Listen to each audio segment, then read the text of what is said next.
জীব কোনো জীবকে তখনই ভয় পায় যখন ভয়ের কারণটা জানা থাকে।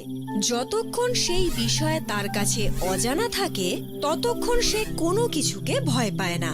আজকের আমাদের গল্প এরকমই এক ভয় নিয়ে। মঙ্গলপুরের জঙ্গলে সব পশুরা খুব আনন্দে আছে। সিংহরাজের দরবারে প্রায়ই তাদের সভা বসে এবং অনেক বিষয় তাদের মধ্যে আলোচনা হয়। একদিন শিয়ালকে ভীত অবস্থায় বসে থাকতে দেখে সিংহ জিজ্ঞেস করে, মিস্টার শিয়াল, কি ব্যাপার হে? আজ এত ভয়ে ভয়ে আছো দেখছি। কে বলবো মহারাজ, আজকাল যখনই আমি চোখ বন্ধ করি আমি সব ভয়ঙ্কর ভয়ঙ্কর ভূতের স্বপ্ন দেখতে পাই। ভূত? এ আবার কোন ভয়ঙ্কর প্রাণীর নাম? মহারাজ, এটা কোনো জীবজন্তুর নাম নয়, এটা জীবজন্তুদের আত্মার অংশ। যখন আমরা সবাই মারা যাই তখন আমাদের আত্মা এই ব্রহ্মাণ্ডের মধ্যে চারিদিকে ঘুরে বেড়ায়। এর মধ্যে যেগুলো খারাপ আত্মা হয় তাদের ভূত বলা হয়। ওদের সামনে যারাই আসুক না কেন ওরা তখন কাউকে ছাড়ে না। আচ্ছা, ও কি আমাদের সিংহ মহারাজকেও মেরে ফেলতে পারে? সিংহ মহারাজ? আরে ও তো বাঘ মহারাজ, হাতিরাজ, জিরাফ সবাইকে একসঙ্গে তুলে ছুঁড়ে ফেলতে পারে আর একসঙ্গেই সবার রক্ত চুষে খেতে পারে। আরে বাপরে, তাহলে তো ওর থেকে আমাদের সাবধান থাকতে হবে। ওকে দেখতে কেমন? খুবই ভয়ঙ্কর, খুবই বিশাল আকারের। যদি ওই সিংহের ভূত হয়ে থাকে তখন হাতি আর জিরাফের থেকেও বড় দেখাবে। ওই মোটা মোটা পা, ওই ভয় দেখানোর কায়দা, সেই সব তোমার সাথে একদম চুপচাপ করা হবে। আপনি তা মোটেও টের পাবেন না, শুধু কালো কালো দেখাবে তখন। এটা বলো, তুমি ওর ব্যাপারে এত কিছু কি করে জানলে? তুমি কি ওকে দেখেছো? প্রার্থনা করুন আমাদের যেন এদের কাউকে দেখতে না হয়। আমি যখন একদিন লখনৌয়ের চিড়িয়াখানায় ছিলাম আমি তখন ওখানে মানুষদের মুখ থেকে ভূতেদের ব্যাপারে সব শুনেছিলাম, যে মানুষেরা এত শক্তিশালী হওয়া সত্ত্বেও ওদের নাম শুনে থর থর করে কাঁপে। শিয়ালের কথা শুনে সব পশুরা খুব ভয় পেয়ে গেল। সারা রাত ঘুরে ঘুরে যে সকল পশুরা শিকার করে তারা প্রত্যেকে রাতে তাদের গুহা এমনকি বাসা থেকেও বেরোনো বন্ধ করে দিল। এইভাবে বেশ কয়েকদিন কাটার পর এক রাতে সিংহকে হঠাৎই তার গুহা থেকে বেরোতে হলো। তার মাথায় শিয়ালের কথাগুলো ঘুরছিল। যেই না সে বাইরে বেরোলো, পূর্ণিমা রাতে তার নিজের ছায়া খুব বড় আকারে পাহাড়ের ওপর দেখতে পেল।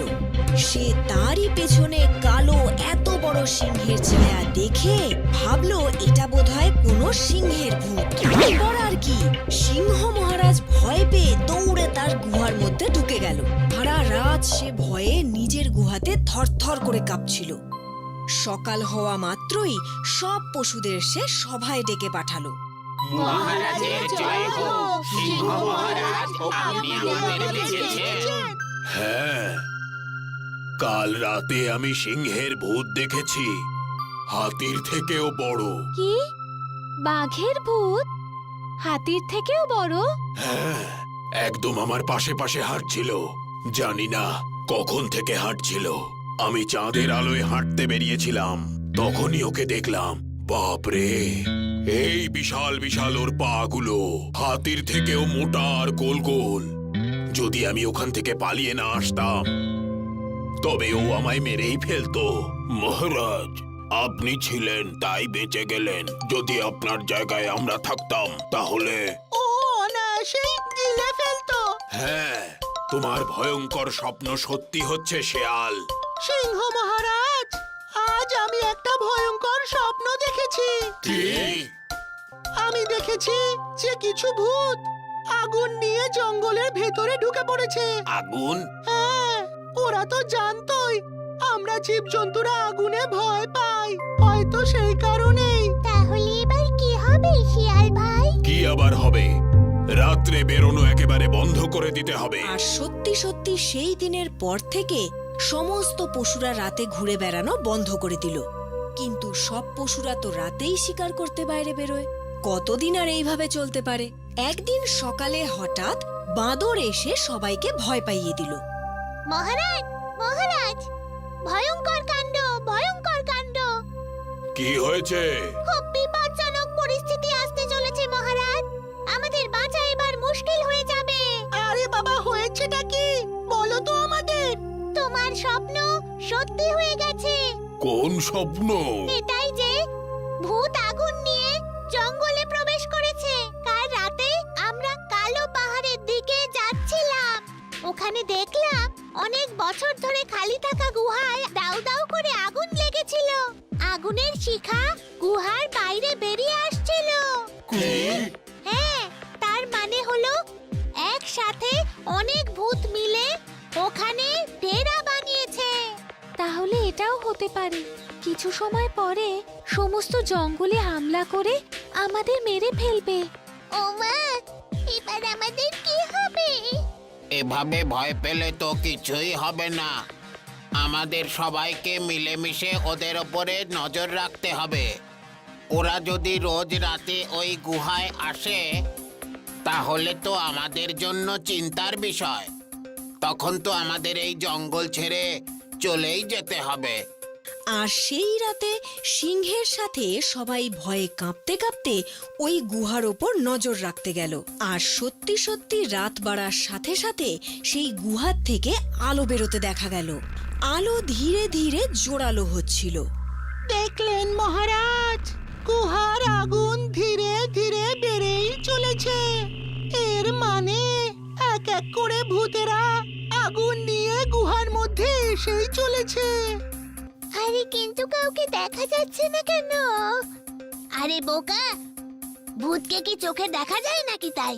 আমার তো মনে হয় ওরা যদি এখন হঠাৎ ওই আগুন নিয়ে আমাদের দিকে এগিয়ে আসে আর আমাদের জিজ্ঞেস করে তোমরা এখানে কি করছো, তখন আরে ভগবান, ভূতের কথা বলতে বলতে মনে হচ্ছে তুইও ধীরে ধীরে ভূত হয়ে যাচ্ছিস। চুপ করে থাক, এভাবে ভয় পেলে চলবে না। আমার তো মনে হচ্ছে ভূতগুলো ভিতরে বসে নিশ্চয়ই কোনো প্ল্যান করছে। হ্যাঁ, নিশ্চয়ই আমাদের উপর একসঙ্গে আক্রমণ করার। আর আমাদের রক্ত খাওয়ার জন্য। এখন একটাই উপায় আছে, আমরা এই ভূতে ভরা জঙ্গল ছেড়ে দিয়ে চুপচাপ চলে যাব। যদি তোমরা রাজি থাকো তাহলে। হ্যাঁ, কেন নয়? অন্তত আমরা এটা তো বলতে পারবো, আমাদের যদি প্রাণ বাঁচে সবার ভাগ্যেই তখন জঙ্গল আছে। ওকে, তাহলে ফাইনাল, কালই আমরা এই জঙ্গল ছেড়ে চলে যাব। এই শুনে সারা রাত বাঁদর ঘুমোতে পারল না। সে কোনো পরিস্থিতিতেই জঙ্গল ছাড়তে চাইছিল না, কারণ এই জঙ্গলের সাথে তার পূর্বপুরুষদের অনেক স্মৃতি জড়িয়ে আছে। সে সারা রাত ধরে ভাবতে লাগলো, এইভাবে ভয় পেয়ে আজ যদি তারা এই জঙ্গল ছেড়ে দেয়, কাল যদি অন্য জঙ্গলেও এরকম ভূত চলে আসে তখন?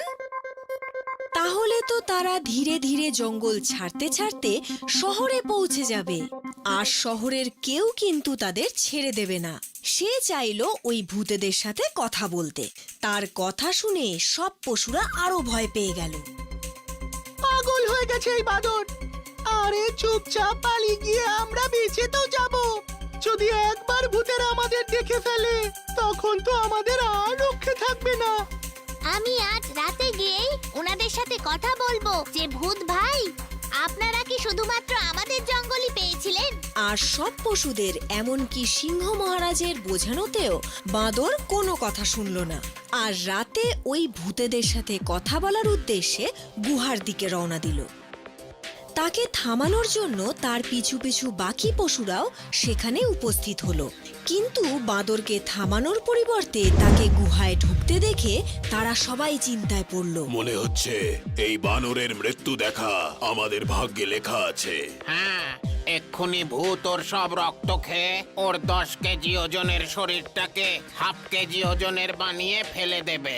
হে নরসিংহ দেবতা, আমাকে বানরের মৃতদেহ দেখার শক্তি দিন। আরে, এ তো বেঁচে ফিরে এলো।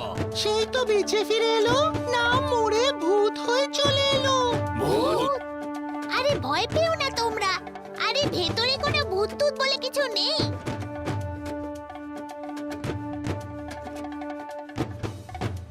এই সমস্ত আলো ভূতেদের দেওয়া আগুন থেকে নয়, ওই লাখ লাখ জোনাকি পোকা থেকে বেরোনো আলোর কামাল। হ্যাঁ, এটা আমাদের শরীর থেকে বেরোনো আলোরই চমৎকার, যার জন্য গুহার ভিতর কখনোই অন্ধকার হয় না। আর মা আর আমরা সবাই এটা ভাবলাম যে গুহাতে ভূত আছে। শোনো বাচ্চারা, ভূত বলে কিছু হয় না।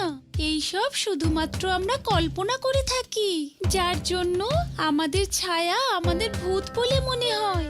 ওই দেখো, সিংহ মহারাজের পেছনে দেখো।